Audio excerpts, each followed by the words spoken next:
안녕하세요. 함께 사는 공동체 웨이즈입니다. 연일 계속되는 그 목사님들로 인한 교회의 문제들, 지금 일어나고 있는 한국 교회의 문제들 중에 90%는 사실 목사님들의 문제인 것 같습니다. 이런 목사님들의 문제가 생기는 이유 중에 하나는 스타 시스템입니다. 한국 교회가 부흥의 요소가 주일 예배인 경우가 참 많이 있습니다. 그리고 방송에서 전해지는 목사님의 그 언변, 또 외모 이런 것들이 너무나 중요시 되는데요. 그래서 스타 목사님이 필요하고 쇼가 가능한 목사님, 학벌 좋고 잘생긴 그런 목사님들 위주로 해서 교회가 부흥이 되는 그런 시스템, 이거를 제가 스타 시스템이라고 말씀을 드리는 겁니다.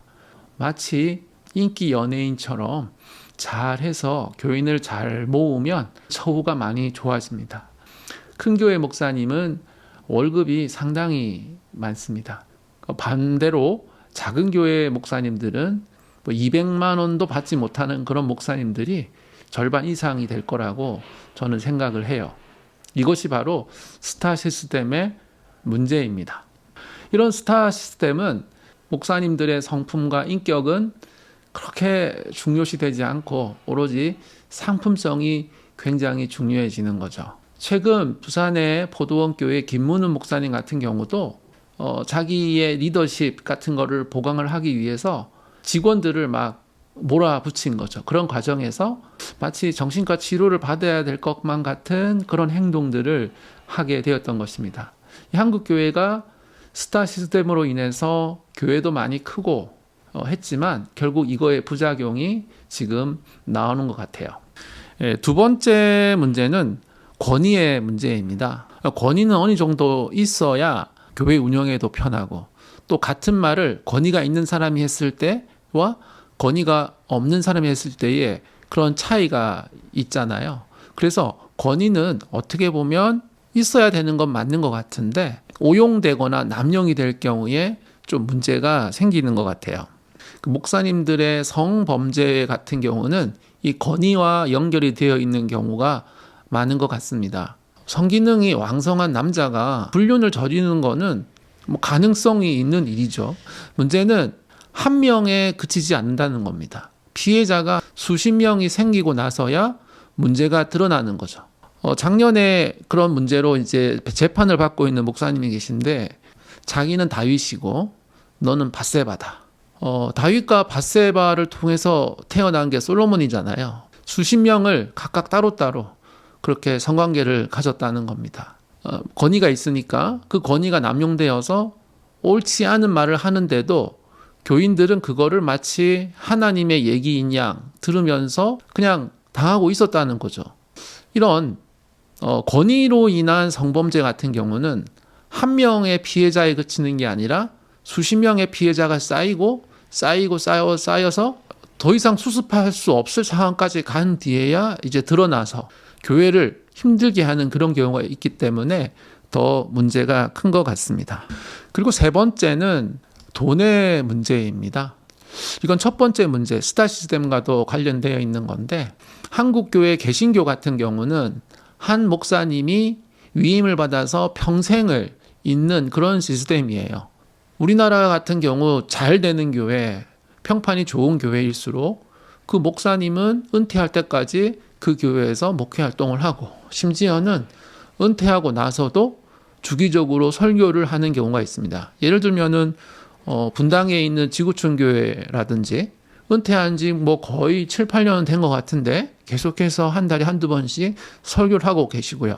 올 초에 문제가 있었던 남포교회의 박영선 목사님 같은 경우는 은퇴를 하고 나서 이제 계속 설교를 하셨고, 또 그 교회에서 그분의 자녀가 또 부목사로 활동을 할 정도로 신임이 있었다는 거죠. 이미 그 교단별로 세습을 하지 못하게 하는 그런 법들이 있기 때문에 지금은 편법, 우회 세습을 합니다. 예를 들면은 사위에게 이제 교회를 넘겨준다거나, 아니면 한 달이 건너서, 원래 가톨릭 사제들도 결혼을 했었습니다. 이러한 돈의 문제, 세습의 문제들이 워낙 생기다 보니까 12세기에 사제들이 결혼을 못하게 교황이 아예 막아버렸죠. 우리 주변에 우리가 보는 그런 사제 같은 경우, 신부님 같은 경우는 돈에 대한 문제는 그렇게 많지 않은 걸로 보고 있습니다. 그러니까 개신교 같은 경우는 이 돈의 문제가 큰 문제가 되고 있어요. 큰 교회 담임 목사님 같은 경우는 굉장히 부유하게 사십니다.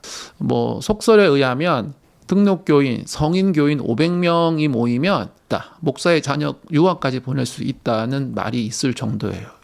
담임 목사 한 명의 월급은 나머지 직원 전체의 월급보다 많다. 그런 말이 있습니다. 담임 목사는 굉장히 어떤 경제적으로 윤택하게 살고 부목사들이나 조그만 교회 목사님들은 경제적으로 힘들게 살고 있다는 것, 참 안타까운 현실입니다.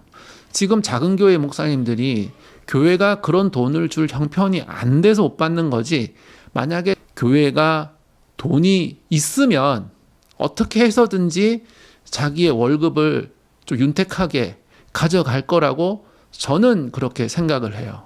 대교회 담임 목사만 돈에 욕심이 있는 게 아니라 대부분의 목사는 윤택하게 살아갈 수 있도록 돈을 많이 받아갈 거라고 저는 추측을 하고 있어요. 집사님이나 장로님들이나 권사님들에게 잘 해주고 좀 친하게 지내면, 힘들다고 한번 하소연을 하면 그걸 들은 그 권사님, 돈 있는 장로님들이 그냥 넘어가겠습니까? 목회, 종교인의 길을 간다는 것은 그냥 좀 더 배고프고 좀 더 힘겹게 살긴 하지만 신앙생활만 하면서 내가 그래도 많진 않지만 월급을 받으면서 가정도 꾸릴 수 있다는 거 참 좋잖아요. 불교나 캐톨릭 같은 경우는 결혼도 못 하잖아요.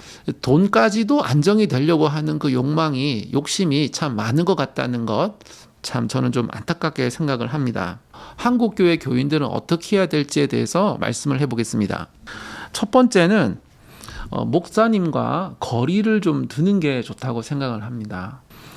목사님과 밥도 먹고 싶고 놀러도 가고 싶죠. 또 좀 편애도 좀 받고 싶어요. 그래도 그런 스타 목사님이 나 좀 더 좋아해주면 좋잖아요. 대한민국의 교회를 위해서 의도적으로 목사님과는 좀 거리를 두고, 인간관계는 목사님 말고 교인들, 동료들과 함께 인간관계를 하는 게 좋은 것 같아요. 목사님에게 선물을 주고 봉투를 주는 만큼 나는 내 동료들에게도 봉투를 주고 선물을 줬는가, 이 생각을 좀 해보면 좋겠습니다. 목사님과 거리를 두는 것은 목사님이 싫다는 게 아니라 목사님이 넘어지지 않도록 목사님을 안전하게 지키기 위해서 우리가 좀 거리를 둘 필요가 있다. 전 그렇게 생각을 하고요. 두 번째는 절대 직접적으로 금전적인 도움을 줘서는 안 됩니다. 목사들이 봉투를 한번 받기 시작하면 처음엔 좀 미안하고 죄송하잖아요. 근데 3번 받고 나면 당연한 게 됩니다. 아무래도 봉투를 준 사람에게는 좀 더 말 한마디라도 더 잘해주고 싶어요. 장례식에 오셨다고 봉투를 받는다거나, 결혼식에 주례를 해줬다고 봉투를 받는다거나, 그거 안 된다고 생각을 합니다. 마지막으로 좀 소소한 건데 너무 좀 그런 거 아니냐고 말씀을 할지 몰라도 목사님들의 날을 좀 챙기지 않았으면 좋겠어요. 좀 있으면 스승의 날인데 스승의 날에 케이크 사들고 노래 불러드리고 이렇게 기쁘게 해드리는 거 저는 안 했으면 좋겠어요. 이게 교회라서 그렇습니다. 학교나 이런 데는 사제 간의 그런 관계는 세상이니까 우위가 분명히 있잖아요. 줄도 서야 되고 잘 보여야 되니까 스승을 챙기는 게 맞아요. 목사님이라고 좀 특별히 챙기는 거 저는 안 좋다고 생각을 합니다. 만약에 목사님을 챙기는 거랑 그 주일학교 선생님 챙기는 거랑 챙기는 정도가 똑같다면, 저는 평등하게 다 챙긴다면 저는 챙겨도 된다고 생각하지만, 목사님이니까 좀 더 챙기고 주일학교 선생님이니까 좀 덜 챙기고 이렇다면 차라리 챙기지 않는 게 좋다라고 생각을 합니다. 또 목사님의 생일을 좀 챙기지 않았으면 좋겠습니다.